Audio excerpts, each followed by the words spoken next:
welcome to maths class. Hope you are fine and do your work regularly. Today we discuss next three questions. Question number 7, 8 and 9. Sorry, 6, 7 and 8 of exercise 8.1 of chapter 8 quadrilateral of class 9th NCERT book. ठीक है, पिछली video में हमने question number 4 और question number 5 किया था, property of square, आपस में रिवर्स क्वेश्चंस किए थे. अब जो क्वेश्चन नंबर 6 7 8 है वो भी आपके पैरेललोग्राम, रोम्बस और रेक्टेंगल के बारे में है. तो उन सभी के लिए सबसे पहले आपकी जो प्रॉपर्टीज है, बेसिक प्रॉपर्टीज की properties of rhombus, square, rectangle, जो आप फर्स्ट और सेकंड वीडियो में कर चुके हो, उन्हीं का ही बार बार आपको यूज करना है. ठीक है, तो let's start with question number 6. Question number 6 है कि diagonal AC of parallelogram ABCD.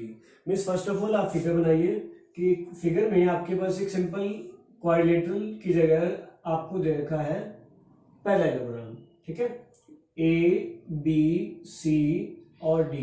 उसमें जो डायगोनल AC है वो एंगल A को दो इक्वल पार्ट्स में डिवाइड कर रहा है. ठीक है, bisect means two equal parts. जिसे आप कहते हो इंटरसेक्ट का मतलब है ओनली डिवाइड कर रहा है, but bisect means two equal parts. तो आप ये कह सकते हो कि these two angles are equal. ठीक है, फिगर क्लियर हुई. तो सबसे पहले आपके पास जो गिवन है आप वही लिखिए. इन पैरेललोग्राम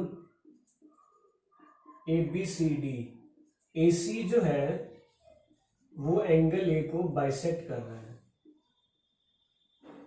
टू प्रूफ में क्या है, फर्स्ट पार्ट में आपको शो करना है कि जो यही डायगोनल है AC वो एंगल C को भी बाइसेक्ट कर रहा है. AC bisect angle C. और जो सेकंड पार्ट है वो ये है कि जो फिगर बनी हुई है ABCD उसको आपको रोम्बस शो करना है. ठीक है, अब क्वेश्चन को ध्यान से देखिए कि आपने करना कैसे है.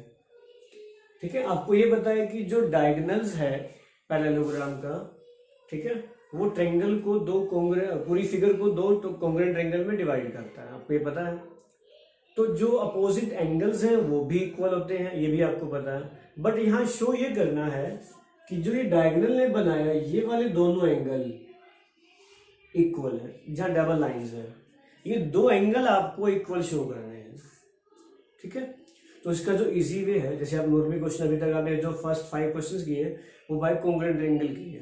तो 6 7 8 है वो विदाउट कॉन्ग्रुएंट करते हो तो बहुत इजीली आपको समझ आ जाएंगे. ठीक है, तो मैं वही स्टेप लगा रहा हूँ. ठीक है, आपके हेल्प के लिए मैंने इसको नंबर दे दिए. सपोज करो ये 1, ये 2, ये 3 और ये 4. ठीक है, अब इसको क्वेश्चन को ध्यान से देखिएगा. आपका आंसर जो है डायग्राम के अंदर ही है. कैसे है, अब आपको ये पता है कि जो एंगल 1 और एंगल 2 इक्वल गिवन है. मैं आपसे पूछूं कि एंगल 1 और एंगल 3 क्या होंगे, आपका आंसर होगा अल्टरनेट इंटीरियर एंगल, क्योंकि लाइंस पैरेलल है. सिमिलरली 2 और 4 वो भी क्या होंगे, अल्टरनेट इंटीरियर. बस यहीं से आपका आंसर आएगा. ठीक है, देखिए कैसे आप क्या लिख सकते हो. Since ABCD is a parallelogram है, तो पैरेललोग्राम की जो अपोजिट साइड्स हैं वो पैरेलल होती हैं. क्लियर है, तो वहां से जो एंगल्स बन रहे हैं मैंने वो लिखे. तो angle 1 is equal to angle 3 alternate interior angles. Angle 2 is equal to angle 4, ये भी अल्टरनेट इंटीरियर एंगल्स. इसको मैंने फर्स्ट इक्वेशन दे दी, इसको सेकंड इक्वेशन दे दी. ठीक है, also AC bisect angle A, so angle 1 is equal to angle 2. ये भी हो गया. अब क्वेश्चन को करने के लिए इन तीनों इक्वेशन को आप ध्यान से कंपेयर करें. ठीक है, सीक्वेंस वाइज करते हैं. 1 जो है वो 3 के इक्वल है. ठीक है, और 2 है वो 4 के इक्वल है. ठीक है, बट 1 और 2 दोनों इक्वल है, तो आप ये कह सकते हो कि 3 और 4 भी इक्वल होंगे. बस ये आपका आंसर है. तो आप क्या लिख सकते हो, angle 1 equal to angle 3 is equal to angle 4. चारों एंगल इक्वल हो गए. So angle 3 is equal to angle 4 भी लिख सकते हो आप. तो इसका मतलब क्या हो गया कि जो AC है वो एंगल C को भी बाइसेक्ट कर रहा है. विदाउट कॉन्ग्रुएंट आपका आंसर इजीली आ गया। क्लियर यहाँ तक? तो ये आपका फर्स्ट पार्ट था कि एंगल 1 और 2 इक्वल है, 1 3 के इक्वल है और जो 2 है वो 4 के इक्वल है, तो आपस में चारों एंगल इक्वल होंगे तो 3 और 4 भी इक्वल होंगे। वही आपका फर्स्ट पार्ट था। अब सेकंड पार्ट में आपसे पूछा गया कि ABCD रोम्बस है, ठीक है। अब रोम्बस है तो रोम्बस की प्रॉपर्टी मीन्स आपको सारी साइड जो है वो इक्वल शो करनी है। क्लियर हो? रोम्बस की जो प्रॉपर्टी है, आपके पास जो फिगर है पैरेललोग्राम है तो मीन्स अपोजिट साइड्स तो इक्वल है बट आपको सारी साइड्स इक्वल करनी है। उसके लिए आप इसी प्रॉपर्टी को यूज कर लीजिए। कैसे? वो ध्यान से देखिए, मैं यही कर रहा हूं, ठीक है। अब आप ध्यान से देखो, आपने इनको यूज करते हो तो 1 2 3 4 चारों इक्वल है तो 1 और 4 भी इक्वल होंगे, ठीक है। तो मैंने ट्रायंगल यूज कर ली, in triangle ADC angle 1 is equal to angle 4, अभी आपने प्रूफ किया है, ठीक है। अब एंगल 1 और एंगल 4 इक्वल है तो प्रॉपर्टी ऑफ आइसोसेलेस ट्रायंगल कि अगर एक ट्रायंगल में दो एंगल इक्वल है तो सामने की साइड भी क्या होगी? इक्वल। 7 चैप्टर आप कर चुके हो, तो वही प्रॉपर्टी मैंने यहां लगाई।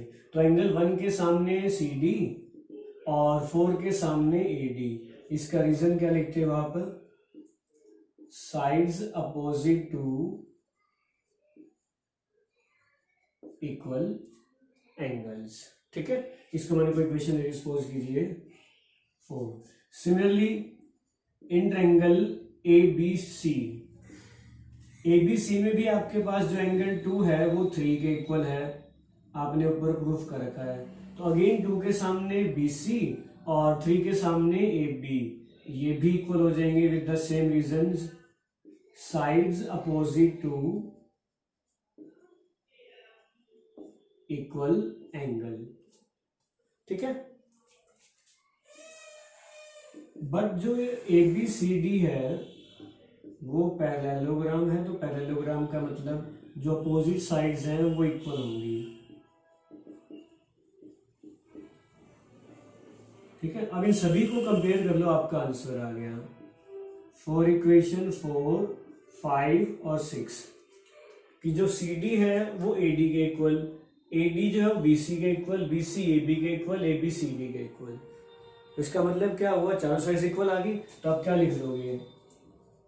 AB is equal to BC is equal to CA, CD equal to DA। So ABCD is a rhombus. ये आपका क्वेश्चन है, ठीक है, जो आपने विदाउट कॉन्ग्रुएंट किया है। नेक्स्ट देखिए क्वेश्चन नंबर 7। हाँ जी, आगे देखिए क्वेश्चन नंबर 7। तो क्वेश्चन नंबर की जो 7 की पहले वर्डिंग है वो क्लियर करते हैं। आपको जो ABCD है, ठीक है, वो रोम्बस गिवन है। तो सबसे पहले एक सिंपल सी फिगर बना दीजिए और नेम आप दे सकते हो जो गिवन है, ठीक है। तो आपके पास जो गिवन है वो तो यही हो गया कि ABCD is a rhombus. To proof में पिछले क्वेश्चन में जो डायगोनल AC था वो एक एंगल को बाइसेक्ट कर रहा है, ये आपको गिवन है, दूसरा एंगल आपने बाइसेक्ट करना है। यहां आपको यही शो करना है कि जो डायगोनल AC है वो दोनों एंगल को बाइसेक्ट कर रहा है। AC bisect angle A and angle C, BD bisect angle B and angle D। तो आप कोई भी एक पार्ट कर लो, बाकी पार्ट आपका क्या हो जाएगा? सिमिलरली, ठीक है। तो मैं एक पार्ट कर रहा हूं, एक पार्ट आप ट्राई कीजिएगा, ठीक है। तो उसके लिए सबसे पहले मैंने AC को ज्वाइन किया, क्लियर है। अब प्रूफ स्टार्ट कर रहा हूं, तो प्रूफ में ध्यान से देखिए, आपके पास डायगोनल ड्रॉ करने से दो ट्रायंगल बन गई, ABC और ADC, ठीक है। आपको फिगर गिवन है रोम्बस, तो रोम्बस की प्रॉपर्टी साइड साइड सेम होंगी, पहले मैं वो यूज कर रहा हूं। अब ABC में आप ये कह सकते हो कि जो AB है वो BC के इक्वल है, साइड्स ऑफ रोम्बस, क्लियर है। तो उन दोनों के सामने के एंगल भी क्या होंगे? Property of isosceles triangle. तो AB के सामने एंगल 1 और BC के सामने एंगल 2, तो angle 1 equal to angle 2, reason opposite लिख दोगे, angles opposite to equal sides. आपने पिछले क्वेश्चन में किया था कि sides opposite to equal angle, अब रिवर्स में यूज कर लीजिए, ठीक है। सिमिलरली जो दूसरी ट्रायंगल बन रही है इन ट्रायंगल ADC, तो उसमें आप ये कह सकते हो कि जो AD है वो CD के इक्वल है, प्रॉपर्टी गिवन है रोम्बस की। अब जब AD और DC इक्वल है तो उनके सामने के जो एंगल्स हैं वो भी क्या होंगे, इक्वल। तो AD के सामने एंगल मैंने मान लिया 3, ठीक है, और ये एंगल मान लिया 4, तो angle 3 is equal to angle 4, reason same वही जो ऊपर लिखा हुआ है, angles opposite to equal sides, ठीक है। मतलब आपने शो कर दिया कि जो 1 और 2 इक्वल है, फिगर में 3 और 4 इक्वल है, ठीक है। अब लाइंस पैरेलल भी है रोम्बस की, since AB parallel to DC, तो आप ये लिख सकते हो एंगल 3 इज इक्वल टू 2, ठीक है। और अगर दूसरा पेयर लिखते हो AD पैरेलल टू BC, तो 3 इक्वल टू 2 हो गया और 4 इक्वल टू 1 हो गया, और इन दोनों का सेम रीजन हो जाएगा अल्टरनेट इंटीरियर एंगल्स, कि आपकी जो शेप है वो Z शेप जा रही है, ठीक है।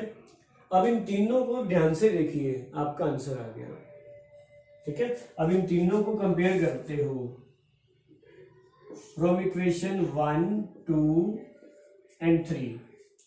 1 से स्टार्ट कर रहा हूं मैं, जो 1 है वो 2 के इक्वल है, 2 जो है वो 3 के इक्वल है, 3 4 के इक्वल है, 4 1 के इक्वल है। तो इन तीनों से आपका आंसर क्या आ गया, फ्रॉम 1, 2 एंड 3 आपके जो चारों एंगल हैं वो आपस में इक्वल हो गए।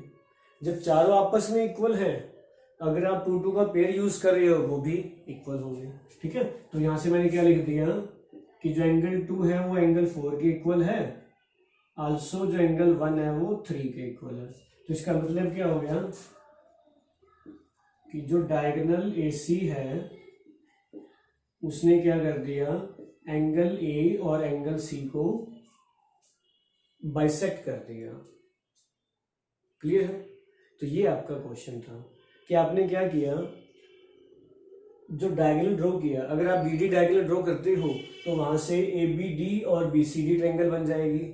सेम वहां भी आपने यही स्टेप लगाना है कि रोम्बस है तो रोम्बस की साइड्स इक्वल होंगी, अगर साइड्स इक्वल हैं तो सामने के जो एंगल हैं वो भी इक्वल होंगे।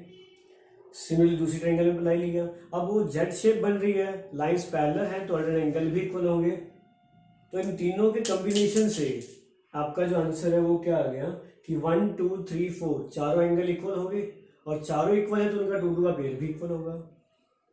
क्लियर? तो ये आपका था 7th क्वेश्चन। और जो क्वेश्चन नंबर 8 है वो क्वेश्चन नंबर 6 जैसा ही है, बिल्कुल।